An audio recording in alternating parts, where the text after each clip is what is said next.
What's up, Vagabonds? So, I'm comfy in my lazy boy, and I don't want to go to the basement to record an intro, so I'm just going to do it from here. This is basically my vlog, what I did today. I don't know why I've been not wanting to call this a vlog, but basically that's what it's become. So, here's what I did today. See you tomorrow. So because this piece is not in overall fantastic condition, we are shooting for a shabby chic look here. There are places in this veneer that are beyond help, at least for this renovation right here. I think I'm going to just maybe build this up a little with some glue and sand it as smooth as I can get it, just to kind of seal this up. What you're not seeing is this is particle board. This piece is really heavy, and it's because it is particle board with a veneer overlay. It looks like a mid-century piece, but actually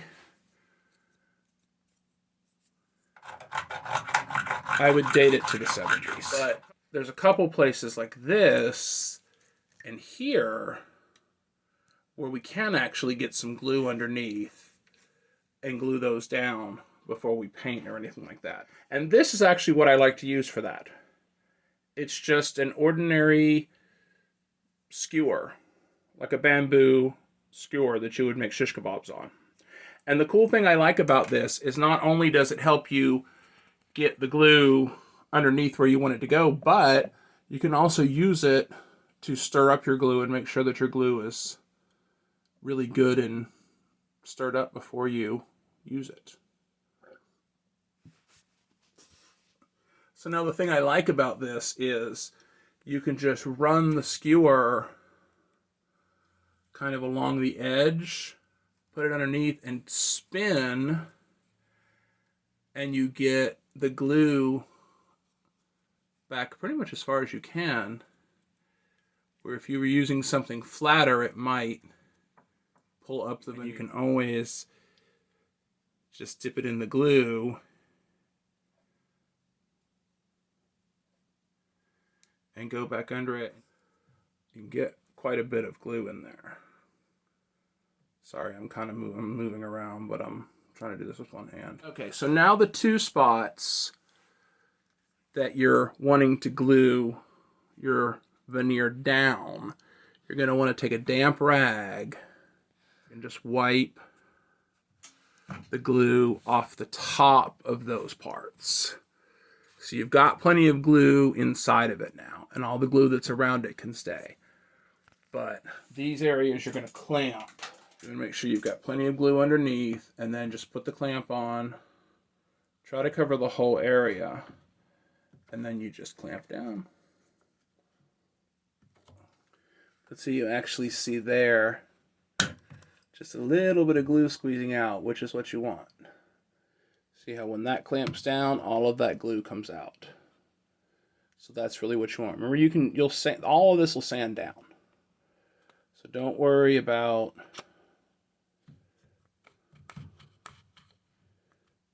glue oozing out at this point. Okay, so these have been drying overnight now. I'm going to take them off. What you want to do with glue is release the clamp and then kind of work it side to side a little, because there's a very good chance that your clamp's going to be glued to your surface, so you don't want to pull straight up on it. So that one was fine. Again, if you release the clamp and kind of jiggle it, it'll move, it'll drop, and then just move it, there you go, side to side before you take it off. Just to make sure, like with this, it didn't stick. Most of these are good, but sometimes it'll stick, so you don't want to just rip it off, because you could damage what you were just trying to fix, but also you could damage your clamp. So that looks pretty good. So I wiped the top down after I sanded it. I wiped it down with a damp cloth, and that's pretty much where I'm leaving it for now. I think I know what I'm going to do next. but I just want to live with this for a few days and see. I think it's pretty cool. You can see the wear, where the wear has happened here in the middle, where this part is kind of worn down more, and then here where the edge is kind of worn over the years. Even though this piece is probably, I would guess, mid-70s, it still had a lot of life.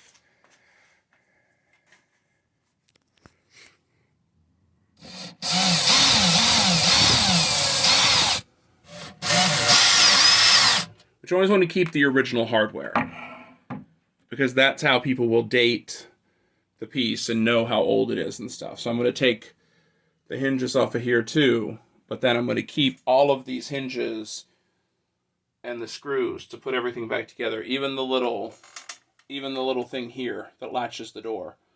I'm going to keep all of this together so I can put as much of the original hardware back on here as possible. Because like I said, I'm not planning to sell this, but you know, everything's for sale.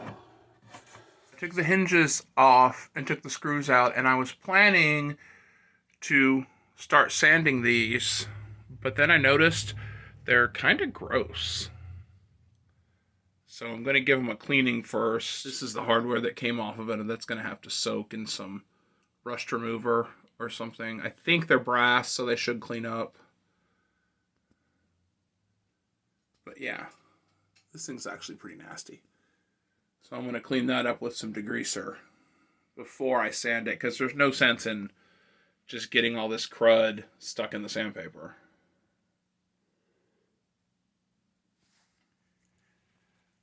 One really quick going over with some degreaser.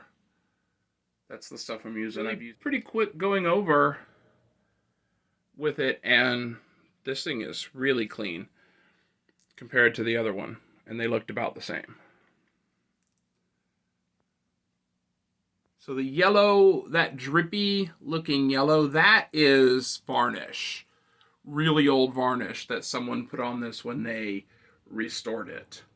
So I am going to also sand that down, and hopefully I'll get something similar to the look of the top here, because then I have an idea. But for now, I'm going to clean this other door and then the drawers that go in here too. So both doors are pretty clean and stripped of their hardware. And we're now turning our attention to the pretty equally as disgusting drawers. I mean, I guess it makes sense because they're on the front of the cabinet, so they'd sustain the same abuse as the doors did.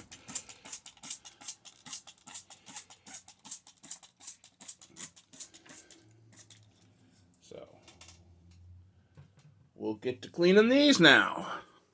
So there's the 3 drawers. And I'm not sure if they used oil-based paint or if they just put that varnish on it, but it's got that sheen and it's got that drippy texture, which I'm going to sand down one of these and see if it does what I want it to do, which is something similar to the top of this. That sort of muddled look. That's what I kind of like to get out of this. So let's sand one of these and see what we get. So this was the finish on the drawers before that I cleaned.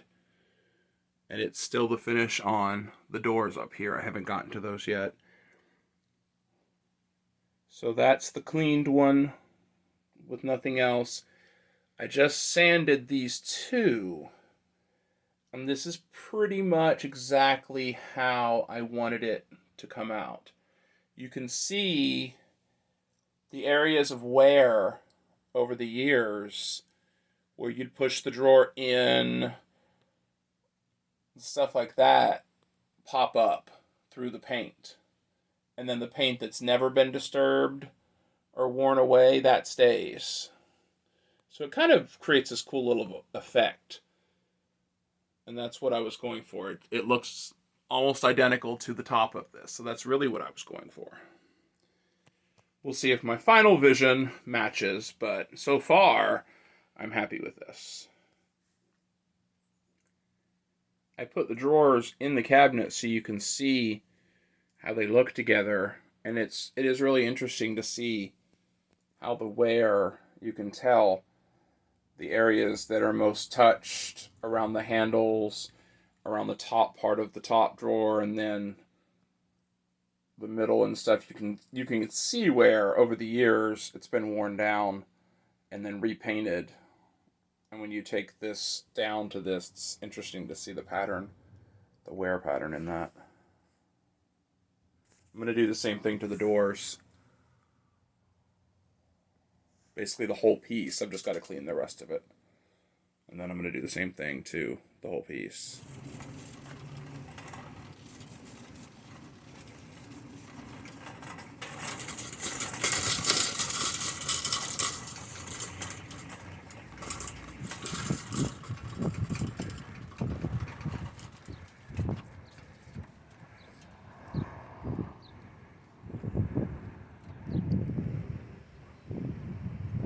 This is really cool. We were just getting dinner and noticed this through the fence.